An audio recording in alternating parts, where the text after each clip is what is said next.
So this is COMP2084, lesson 3. Originally, our topic was going to be views, but we actually covered most of what we wanted to with views last week.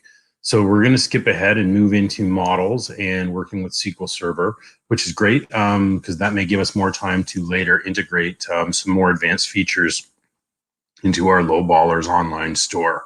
I'm just going to jump over to D2L for a minute and jump into so I've renamed our models folder for week 3. You do have a quiz here. So 5 questions that will include the pool of questions from last week that you already got, as well as questions on controllers and views that we covered in class last week. There's no password this week. You can write the quiz at home, and you have until next Thursday night at 5 o'clock. That's September 26th to complete the quiz.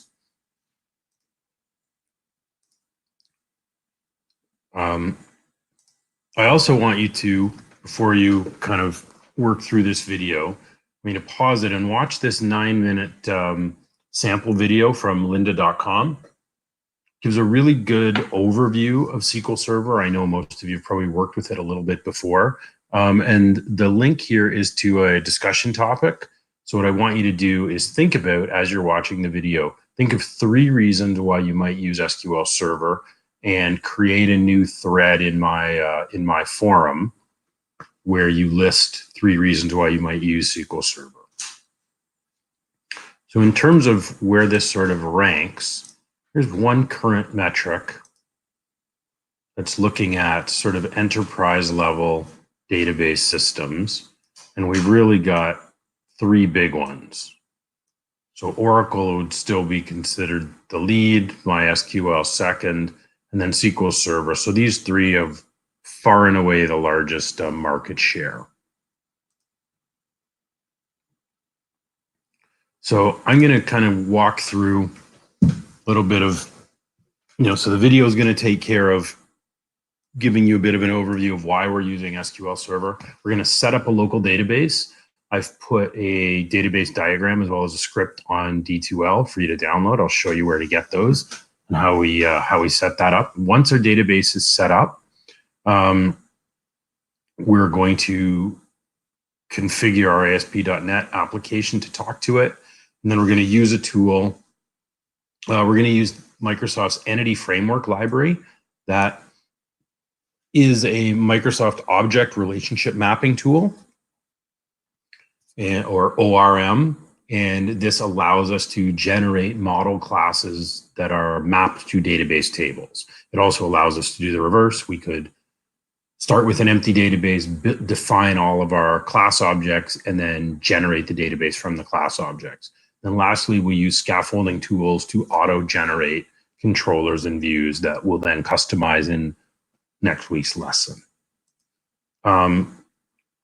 So pause the video here, and you can watch the lynda.com video on SQL Server, and then post your 3 reasons why we might use SQL Server in the discussion board.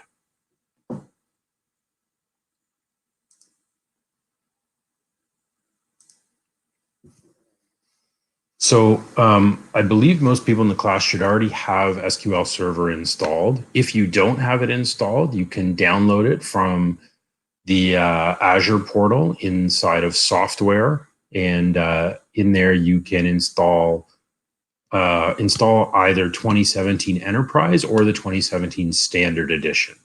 You will also need to install SQL Server Management Studio. If you don't have that, I will add the links to D2L. But Management Studio, if you just search for SQL Server Management Studio, there's a fairly recent version out, and you just click on the download link, and you can download and install. The current version is now 18.2. You don't need this version. If you have a previous version running, that's fine. It doesn't really matter what version of SQL Server you have running for this course. There's now also finally a cross-platform tool if you are trying to run on a Mac or on Linux. There is now, as of this spring, program called Azure Data Studio, which is a cross-platform tool. I have not used Azure Data Studio before, but this should allow you to run it. And there's sort of a feature comparison here with Management Studio. But has similar things like query window, object explorer, table designer, etc. We'll look more at the table designer next week. So I'm going to open up my SQL Server Management Studio.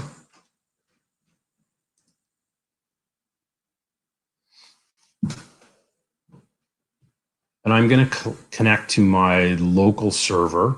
Now you get two options when we first come in here. So I'm going to pick my computer name. You can also connect this way. You can, if you name the server local, that also works. Or you can use your computer name. And then you get options for authentication. Now, how you authenticate depends on how you install the SQL Server. If you left all the defaults, then you're authenticating with Windows, in which case you don't need to provide any credential. When I chose SQL Server authentication, so then it actually requires me to enter a username and password to connect to my local server.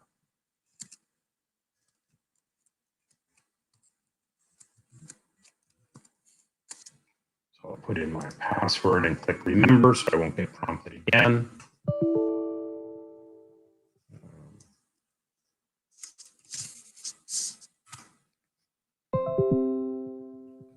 So you can see here in my Object Explorer that I'm connected to my local server.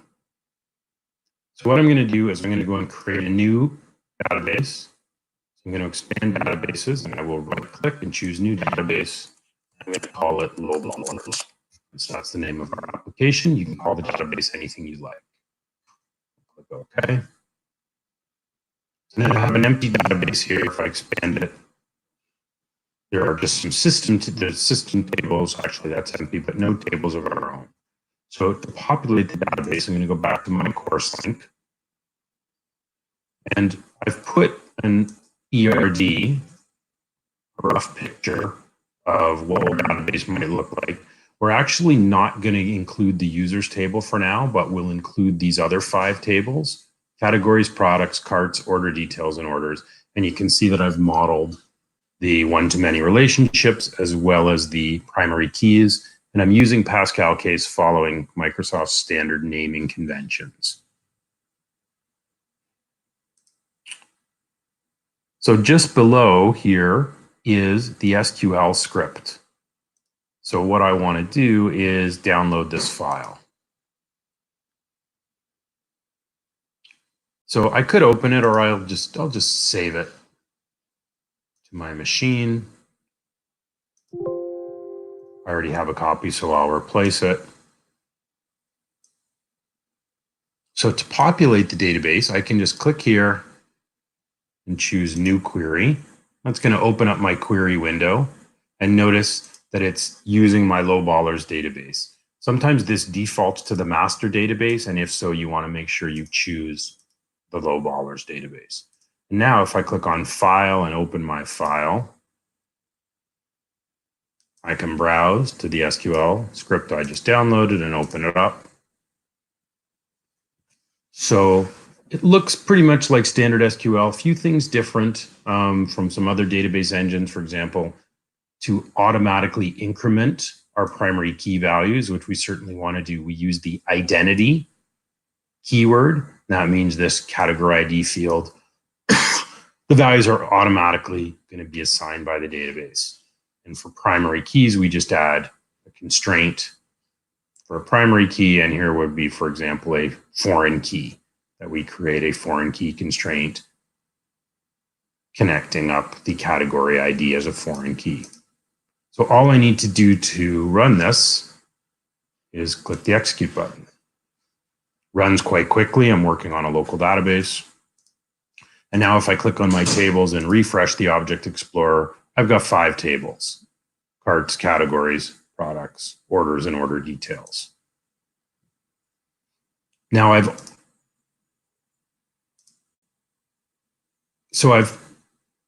added these instructions here as well, and this slide deck is in the lesson 3 folder so that you can follow along. If you have any problems, if you don't have SQL Server running or you have issues connecting to it, I've also put a copy of this same database on a shared server that I use, and I will share those credentials with everybody so you can connect to my database if you want to. So I'll show you how to do that as well. You don't need to run the script to populate it. I've already done it, but I'll show you how you can connect to it.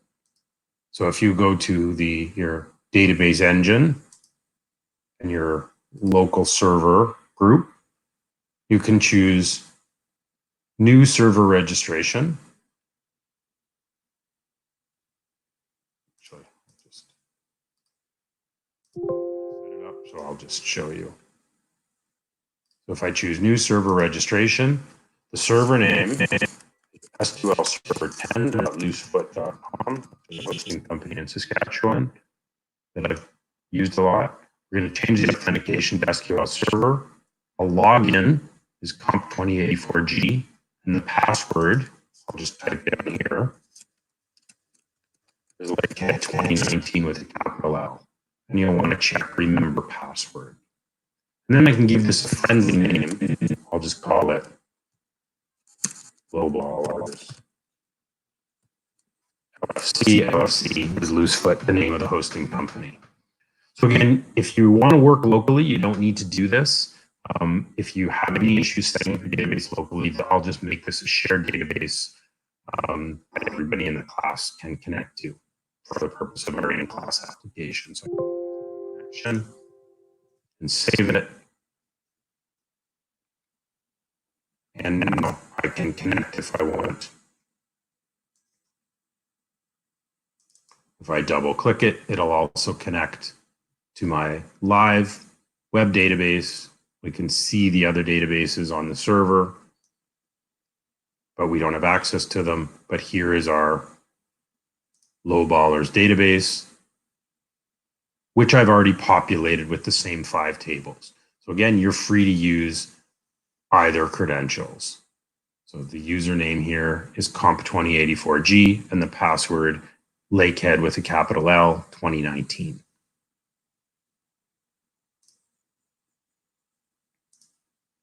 So now that we've set up our blank database, I want to open our Globallers project.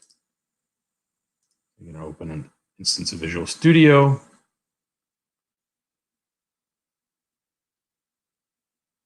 And I'll open our project from last week.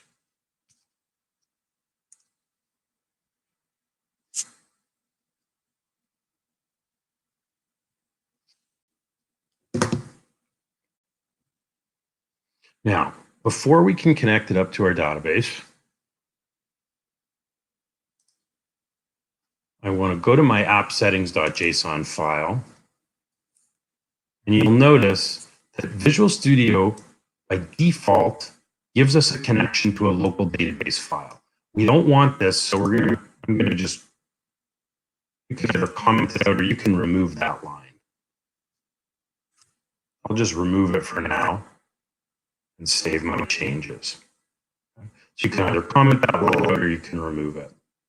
Now we're going to need to add the Entity Framework NuGet package, because Entity Framework is the library we're using for data access.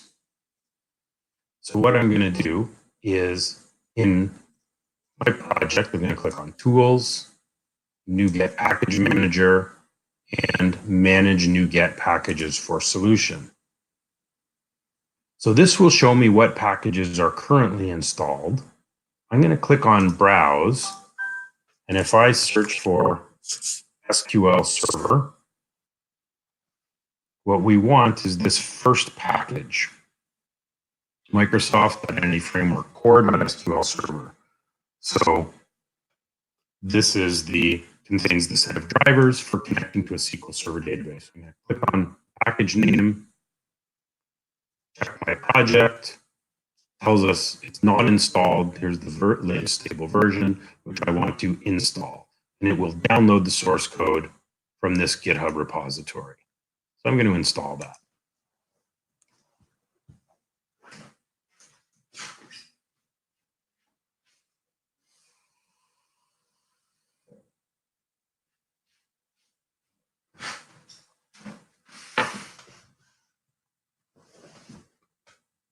I will accept the license agreement for this dependency and any sub-dependencies.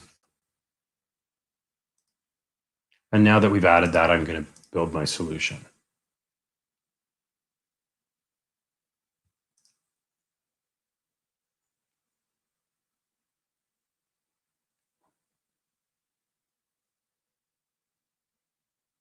So we now want to create a new connection string called default connection using one of the three possibilities. Either we're connecting to our local server.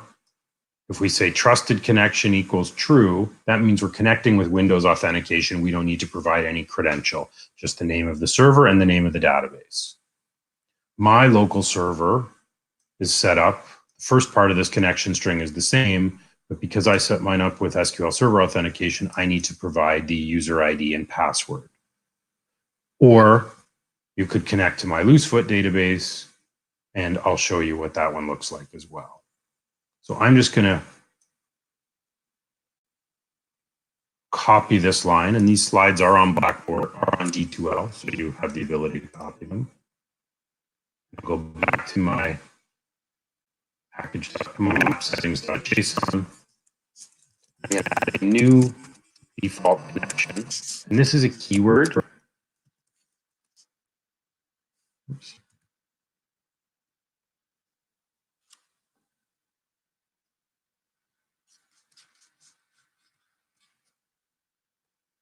So my server will be my computer name. Just copy that. My database is lowballers. And I'm going to create a user with the same credential on my machine as the one I created on Loosefoot. So the username is COMP2084G, and the password is Lakehead2019. So this will allow me to connect locally. If you need to connect to the Loosefoot database, you don't have a copy running, then your server is simply SQL Server 10.loosefoot.com. The database will still be called lowballers. The name's not case sensitive. The user ID is COMP2084G, and the password's Lakehead2019. I'm going to run this locally for now because it's going to run faster when I do. Okay. So we've replaced the original default connection. Default connection is a keyword. Many of the ASP.NET packages used for performing authentication, they expect a connection string called default connection. So we're going to keep that name.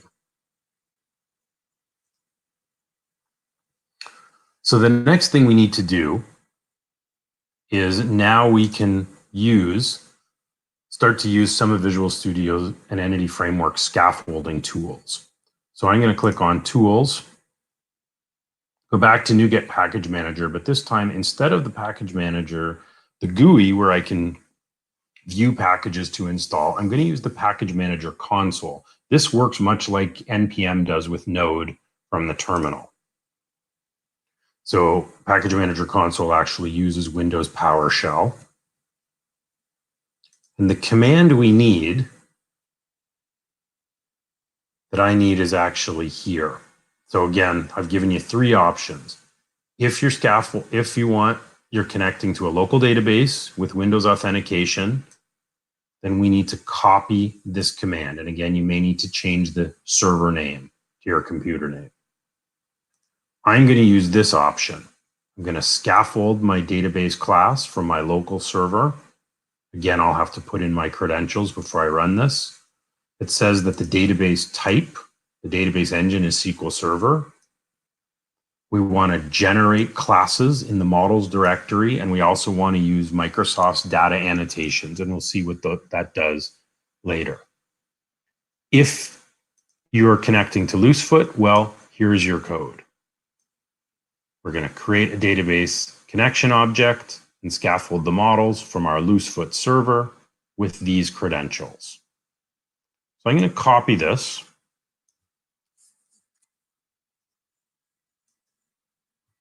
And I'm going to paste it in. Now I need to change my server name, because my SQL server is not configured to use local. It's configured to use my computer name.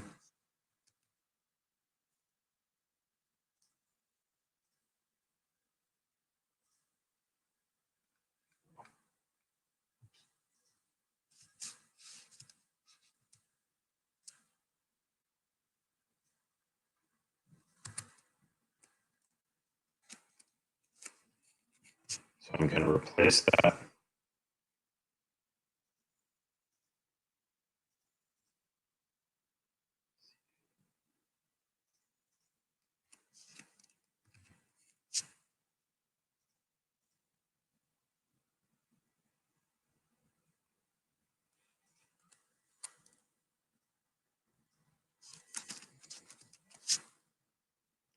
I'll put in my password.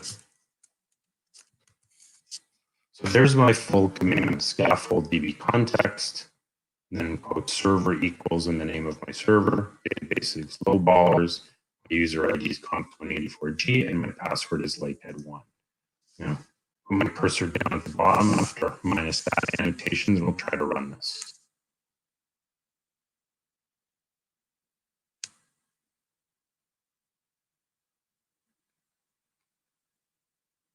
Oh, I put in the wrong password. I keep putting in lakehead1. So I'll just paste that command back in and make sure I put in the proper password.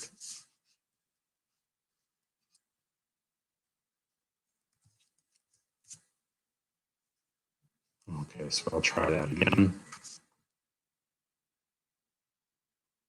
Sometimes it takes a few tries to get it right. Okay, so now we got a different result. Now, if you notice, our models, we now have a class called lowballers context. So it takes the name of our database and generates a database connection class that's of type DB context. And it makes reference to our carts, categories, order details, orders, and products models. It also automatically generates each one of these models. So here is our product class. And that data annotations flag we used, that allows Visual Studio to inspect each of the properties in our database for things like data types, if it's a key, if it's required, and it adds these as validation rules.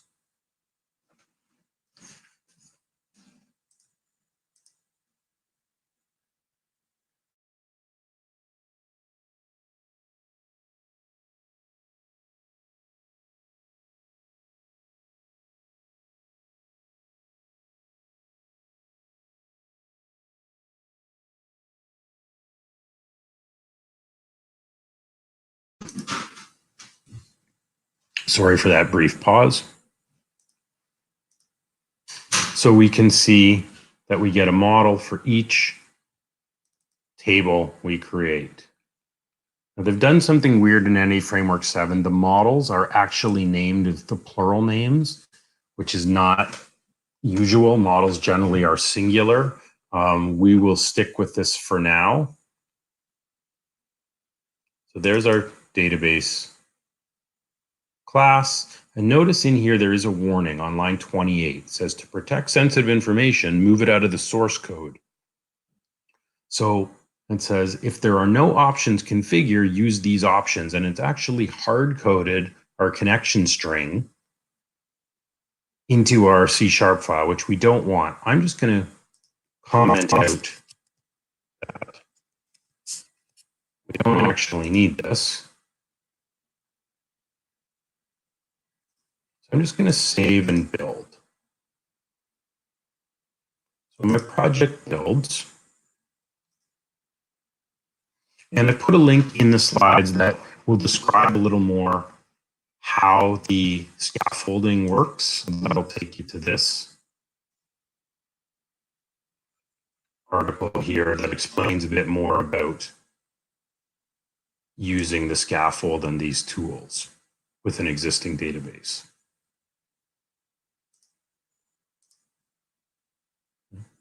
So I put a screenshot in the slides of that warning. We can comment those lines. We don't need them. So now we've got our context class, we've got the other models created as well. Now we need to do one other thing. If we go to our startup.cs file, let's have a look at what's here. So this file runs automatically, and in here there's a method called configure services. And we're interested in these lines here. So it says when our application starts, we're going to add a database connection object. That's what DB context. We're going to add one called application DB context. And that connection should use our default connection string that we find over here in our app settings.json. So those names should match. It also says that our provider for managing users should also use that same connection object. So what we want to do, instead of using our application DB context object, we actually want to connect using our lowballers DB context, because this one has the knowledge of all of the models in our database with all the validation rules and relationships between them.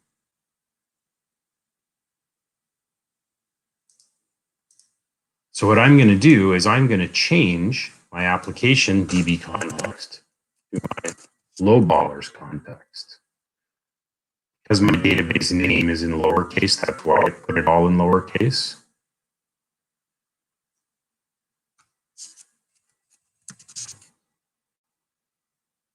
So when I change it to lowballers context, I'm now getting this error saying can't find our class. However, there's a fix if we just reference the lowballers models namespace. Now it recognizes our context. So we've added this reference here because our lowballers context class is part of the lowballers models namespace.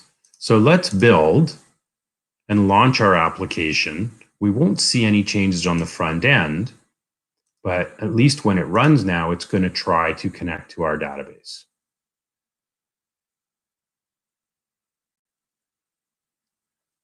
So the fact that the site loads is a good sign.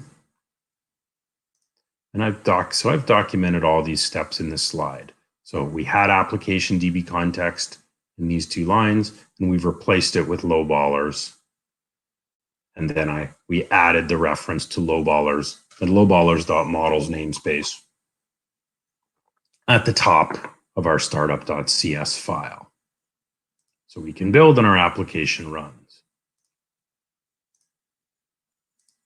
So we now want to use Visual Studio to auto-generate controllers and views. Now keep in mind, the idea here is to give us a starting point. This does not give us production level code or views, but it gives us boilerplate that we can then modify. So it saves us a ton of time in terms of getting an application up and running really quickly. So what we're going to do is we're going to use the scaffold tool to build a controller. Although unlike the store controller we built last week, this time we're going to pick a different option, and I'm going to do it in a minute. We're going to pick an MVC controller with views using Entity Framework. We're going to connect the controller to the categories model using our lowballers context database connection class. And we're going to name it categories controller. So let's go ahead and try this and we'll see what it gives us.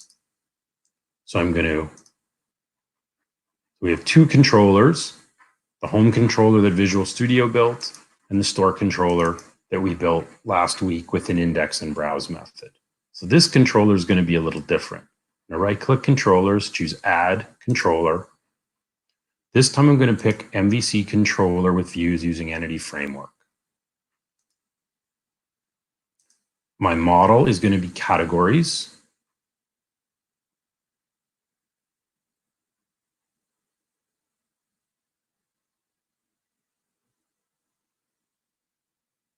Actually, hang on.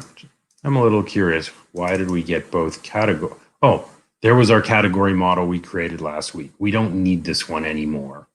So it's the categories model. So we'll add a controller. The model will be categories. Our database context, data context class is our lowballers. We'll make sure we are using our layout template, and it automatically gets the name categories controller. So I'm going to add that.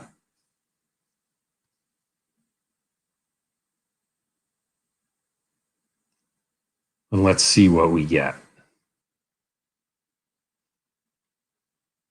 So we now have a new controller that when it's created, it automatically connects to the database using our lowballers DB context object.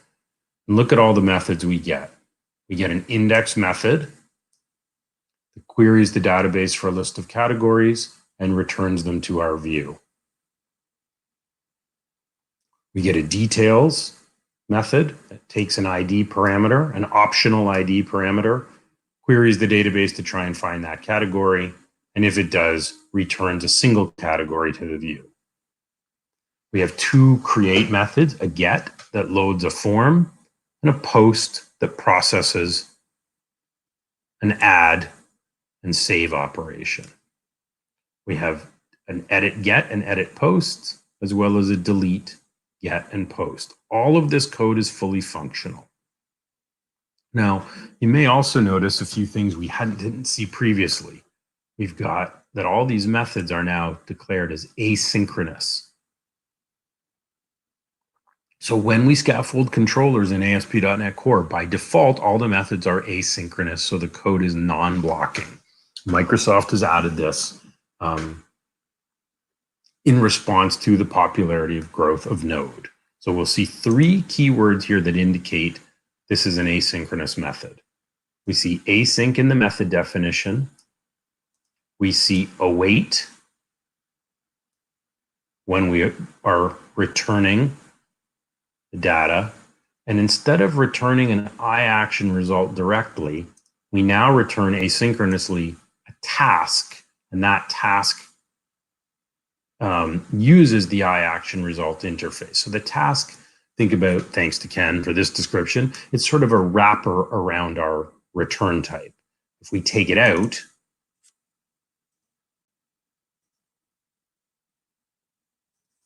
we get an error. We can't call an asynchronous method without returning a task object wrapper. And when we're making our database queries, we're also running them asynchronously. You can see async here. So there's our controller. What about our views? So now inside of views, we have a new categories subfolder. And in here, we have 5 methods. So we've got create, where we've got an input for the name. We've got delete, details, edit, and index. And index, like we did last week, index expects an IEnumerable, a list or a collection of category objects, and then inside of our loop, we can output each strongly typed object. When I hit item dot, it recognizes the properties like category ID, name, and then it even recognizes the child data. So one category has many products. So we could access the child data this way as well. So if we try this in the browser now, may have to build, although I think Visual Studio said it was building automatically. Okay, let's give our solution a build.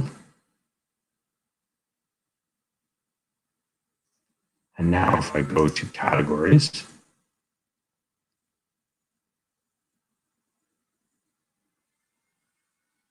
we get our index view. I have a link to create a new category.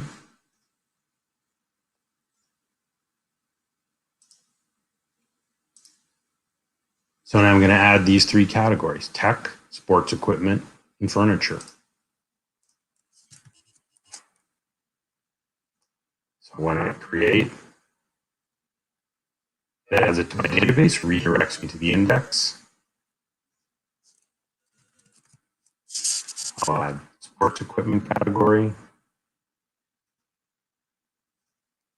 And I'll add furniture category. So all of these views are functional. I'll add one more just to see, test out the edit and then the delete. So I'm going to edit.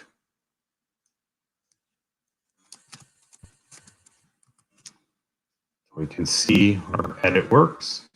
And lastly, if I go to delete, I get a confirmation, and if I delete it, removes.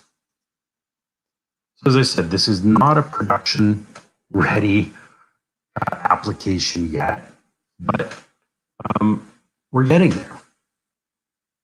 So this is a great starting point. The last thing I'm going to do is maybe change this link.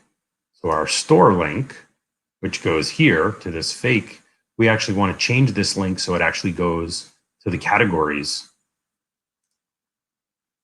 list instead. So in my layout file, under shared layout, at least for now, our link that says store is actually going to call the categories link.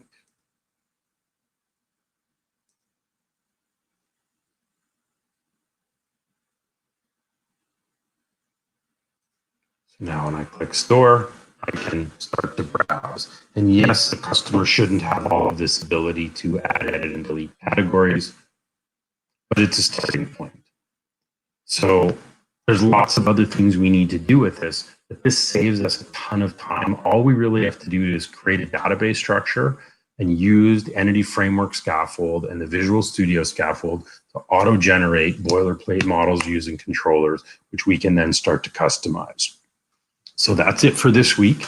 If you need help, please use Calendly to book an appointment. I'm available on Monday, or you can send me an email. So I want you to finish and work through this lesson, and we'll add on to it again next week. And again, your quiz is due on Thursday.